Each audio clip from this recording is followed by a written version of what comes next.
Hello student. Now today we are going to start with the third lesson of the English subject standard 11 entitled as The Call of the Soil, written by Venkat Ayya. But before we start the lesson, there is one icebreakers activity just to make you familiar with the lesson so that you can get the idea about the lesson. So let us have a look. Now here we have the icebreakers activity, the call of the soil. Just let us have a look. It's so quite simple, so easy it is. Discuss the following with your partner and complete the following sentences. One is done for you. Now we are just going to complete the sentence. A. Now before eating apples brought from the market, I wash and peel them off. I wash and peel them off. So that is the answer. Okay, it is given. So in the same way we are going to do the next one. In a farmer's market, we find, what do we find? We find vegetables and fruits. That's it. Number C, food adulteration. That means it is a mixture in a food. So what is that? So adding a small quantity of non-nutritious substance intentionally to improve the appearance, texture or storage property of the food, that is called as food adulteration. Okay, you need to write in your textbook as well as in a notebook. Organic food is grown by using natural materials, methods and conditions. And E, organic fertilizer means the fertilizers derived from animal matter or wastes, human excreta, vegetable matter, example compost and crop residues. That is the meaning of organic fertilizer. You just make it clear so that it will be easy for you to understand. The lesson is based on this one, organic farming. It is the fertilizer derived from the animal's matter or the animal's waste or human excreta and vegetables, the waste material that we use to produce the plants, to grow the plants. So that is called as organic fertilizers. Second one, complete the following web diagram. A rice variety is available at my grocers. So grocery shop you can add any other varieties of the rice which you know. Types of rice varieties, that is Ambe Mohar we have, then we have Basmati, then Chinar, Indrayani, HMT. Okay, the very many more you can add which you know. Number 3, find out from your grandparents or parents the names of vegetables and fruits they had eaten in their childhood and mention how the vegetables and fruit are different from the ones today. Okay, those we found in the past, eaten by the grandparents, and today. So what is the difference between that we are going to see? It is given in a table, name of the vegetables, then shape, color and taste. You can add any other things which you know. Here the example is taken as a mango. It has an oval or heart shape. Color is green and yellowish and taste sweet. In this way, the banana, it has a C shape, green, yellow and sweet taste. Lady's finger, oblong, green and crunchy. In this way. Second, you might have learned about the organic farming. Make groups and discuss the difference between conventional farming and organic farming. So what is the difference between this conventional or the traditional which we have been following and the organic one? So difference we need to know. Conventional farming, they produce large quantities of food. It is in conventionally, but in organic, they produce lesser quantity of food. Here, the less manual labor required in a conventional farming, but in organic, the more manual labor requires. Number 3, extra use of chemicals and pesticides may affect ecosystem, and here in organic farming, more ecological and good for health. So that is the difference. You can add many more items in this way. So now let us take introduction with the author. Venkateswaran, that is Venkat Ayya. This is the person. He is the writer of the text. Now, writer of this particular lesson. Now, born in 1966, the Venkateswaran, that is Venkat Ayya, is a science graduate and certified project management professional. So, science graduate and certified project management. He is a very professional person. He last worked with IBM in Mumbai. So, it is a very well famous IT company. very well known and well renowned one, IBM in Mumbai, a project manager for the software implementations. So after 17 years in IT industry, he quit. He quit in 2004 and lived on his organic farms in Pet village in Dahanu Taluka, Palghar district, Maharashtra, in a Konkan area. So after working here, okay, working here 17 years, he left the job and then he finally decided to go in the vicinity of nature and to start for the organic farming. So he went to this organic farm in a Pet village in Dahanu Tehsil district, Palghar. So he quit his job in 2004 just to make some experiment and devote his life for the farming, that is organic farming. And now his book, Moong Over Microchips, the book which he has written, Moong Over Microchips. It traces his transition from the techie to farmer, that how he became farmer, right from the ITian, very well-known technician, from technician how he became farmer. So that his journey is disclosed.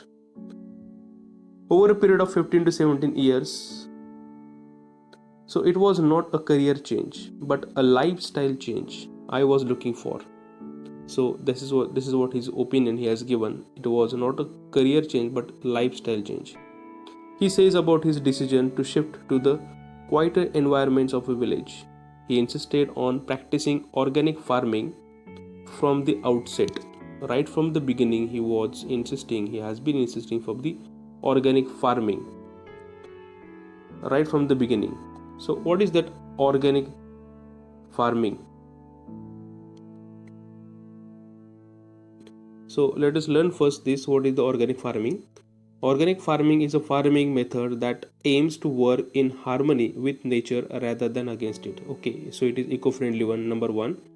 This involves using techniques to achieve good crop yields without harming the environment. Okay, focuses on the achieving good crop without harming the environment. It includes keeping and building a good soil structure and soil fertility, as well as controlling pests, diseases and weeds. So it increases soil fertility, soil structure as well as the control. It controls the pest. It decreases the use of pesticides and chemical pesticides, and it gives emphasis on the use of natural pesticides, which is made by human waste or animal waste. So that is what the organic farming.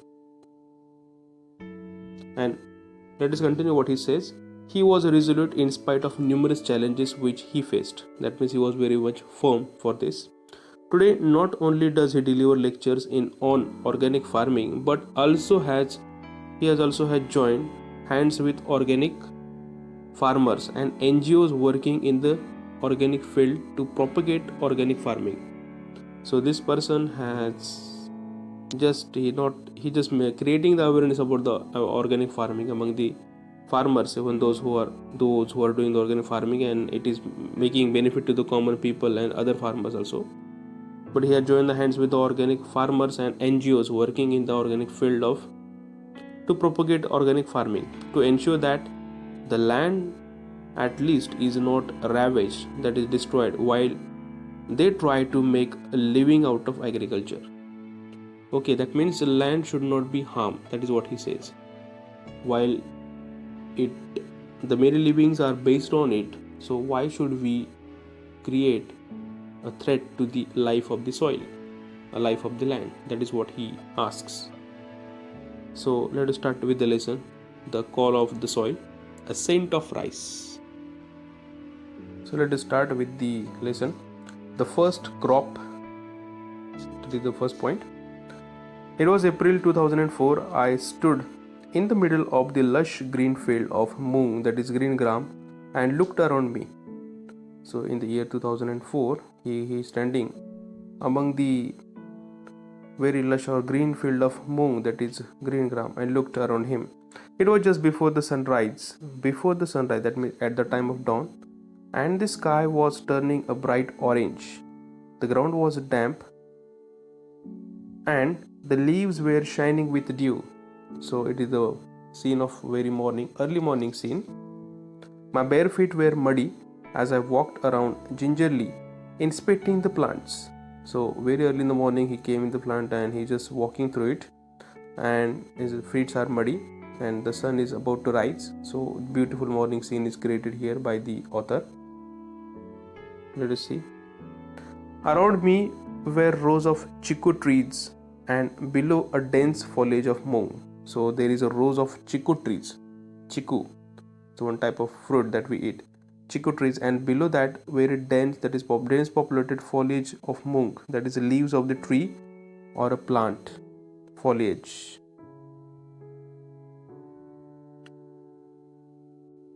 So this is called foliage, the leaves of the trees or a plant of a mung.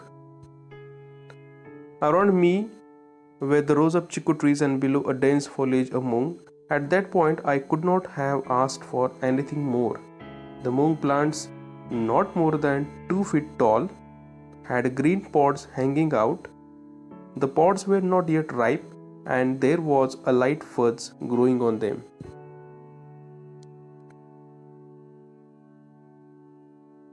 Let us have a look. Now you can see the pods hanging out in which we can find the mung dal inside. It grows. The mung plants, not more than 2 feet tall, and had a green pods hanging out. The pods were not ripe. Okay. And there was a very light fuzz growing on them. So there was still some time before the harvest. I felt exhilarated. You felt exhilarated, that means so much happy. The happiest state. Exhilarating. I stood watching the sun rise above the towering trees across the fence and slowly made my way back to the house. So very nice picture is created here. The stood watching the sun rise above the towering trees across the fence that is a component, slowly made my way back to the house. A white structure in the middle of this greenery. I could not believe that I was the owner of this land and that I was looking at my first crop as a farmer. So he was a little unbelievable scene for him, that very green and lushful land is at last created of mung, which he had done for which he had taken the too much tremendous efforts, and it was unbelievable for me that he had done it. And after I had paid the advance money for the land, I thought I would have some time to get familiar with farming. Okay, so he has paid the money in advance to get familiar with the farming. But Moru Dada, now who is this Moru Dada here? He is the broker who got us the land. Okay, the middle person to perform the transaction, by whom we perform the transaction, the middle person, the name is Moru Dada, the broker person. Okay, with the help of him he has brought the land. He was keen that we plant mung at once. So that was his vision and he had told it. We plant the mung at once. I was not prepared for this. I was still reading books and trying to figure out what we could sow and how we should go about it. Moru Dada was quite firm. He said the season was right for sowing mung and the best seeds were available in Surat in the adjacent states of Gujarat. So as they want the seeds of the mung, and that was best seeds were available in the Surat, which is in Gujarat, adjacent state of Gujarat, near the state of Gujarat, it was available. I made a quick trip to Surat and brought around 10 kilograms of mung. How much? 10 kilograms. Moru Dada rented his tractor to plow the land and quickly planted mung all over the place. So that is the person Moru Dada. He rented his tractor to plow the land, and the land got plowed and quickly planted mung all over the place.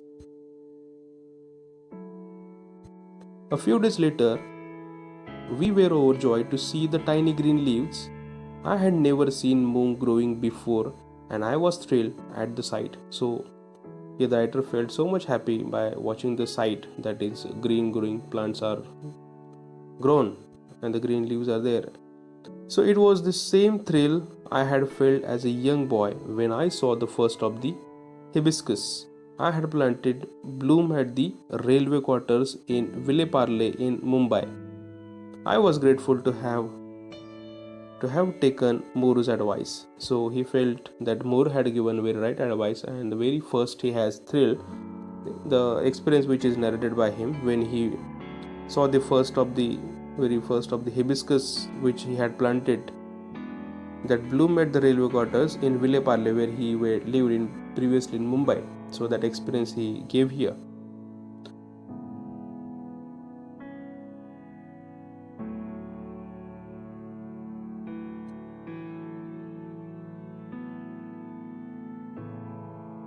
The next thing Moru Dada wanted to do was spray some pesticides on the plants. So it is the usual part of any farming, spraying the pesticides and chemical on the plants. This is what the same Moru Dada wanted to do. He claimed that it would give a higher yield, a good produce it can give by this way. Now this was something we did not want to do. Now here is the change in thought and change in direction. This is what they did not want to do. We were clear that we would not use any chemicals and tried to explain it to him. He reacted as if we had suggested harakiri. Harakiri? Now what is this harakiri? It is a very formal way of killing yourself by cutting open your stomach with the sword. So it is one type of art. So it is not, just example is given. So it took a lot of convincing to ensure that Moru Dada and his friends did not use any chemicals on the farm. So it took a lot of convincing to ensure that it was really hard to convince him that Moru Dada and his friends they would not use the chemicals on the farm. They use natural pesticides. Now they refuse to understand how crops could grow without sprays of chemicals. So there is a question mark then how they are going to grow the plants. Contrary to what everyone had told us, nature did her job and she needed 2 bribes to get the work done. Now soon it was harvest time and we managed a respectable 300 kilograms. An awful lot of moong, and with a lot of confidence, now I was certain the land was fertile and that it was possible to grow crops without chemicals. It was a major moral booster. So nature had did the job and she needed no bribes. Bribes here the word bribe is used in the form of the chemical pesticides which it requires to get the work done. So it was a harvest time, so we managed a respectable 300 kilograms beans they produced successfully without using the chemicals and pesticides. This is what the information is given. And now henceforth he was very much sure that land was fertile and that was possible to grow crops without chemicals. That he was very much assured because he did it and he proved it. It was a major moral booster for him. The scent of rice. Second point. Now the first year I was late for the rice sowing season and I had to resort to growing for GR variety. So this is what the GR variety that was short term and recommended by the agriculture officers at Kosbad. So agriculture officers which lives at Kosbad, near in Vidarbha, Amravati districts. So they had recommended the plantation of the rice. It is one of the variety GR4. It is one of the names of the variety of rice. So this is what they had thought the first year. But for this he was late for the rice sowing season. This is for this GR4 recommended by the agriculture officers at Kosbad. The next year we decided that we would start early and try to find some good traditional variety of rice to grow. So they had the lesson of last year, so next year they became aware and decided to plant early. And to try to find out some good traditional varieties of rice to grow. Now we had read about the traditional varieties of rice and knew that they did not require very high inputs of fertilizers. So after study they got the output that there are such crops we did not require too much fertilizers. So these varieties were also quite strong and resisted pests. We were sure that it was this type of rice that would grow well in our farm where we did not use any chemicals at all. So in short, they wanted to grow such a plants or such a rice which did not use or which did not take the chemical pesticides, which can grow naturally at all. So our previous year's experience and low yield had taught a lesson, and we were sure that we would not plant hybrids this year. Hybrid, that is mixing a mixture of plants. Another variety is produced with the mixture of plants. So they decided not to grow such varieties, hybrid, and preserve the better one. So this is what they had decided.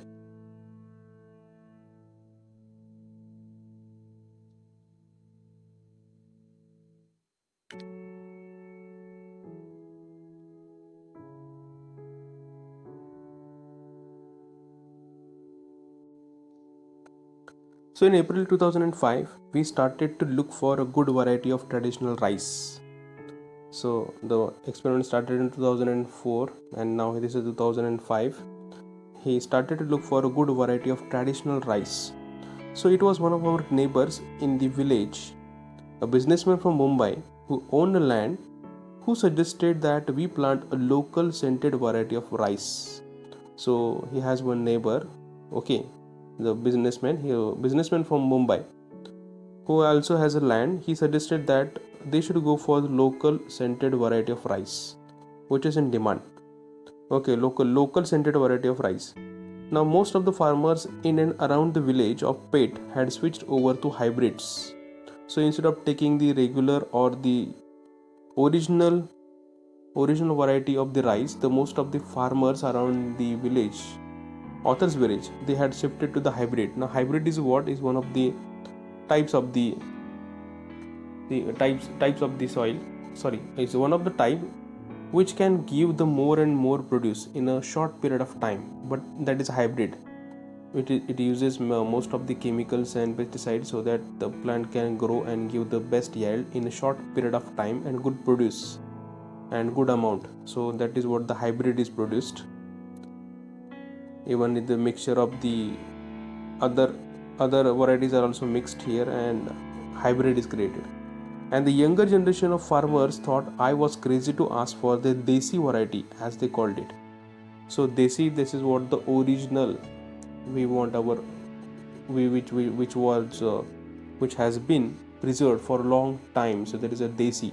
So the young farmers in the same village, they were looking at the author in a such a way that they were thinking that this is the generation or this is the year that the person think about the earning more and more profits by sowing the by getting the production of the hybrid plants in a short period of time, produce more and get more money. But this is the person who is what he thinking about to go for the desi varieties, which takes much time and which is naturally can be grown, but it takes more time but less benefit, as they think from their point of view about the author. My regular visit to the villages around searching for good traditional varieties also did not yield any result, and we were almost giving up hope.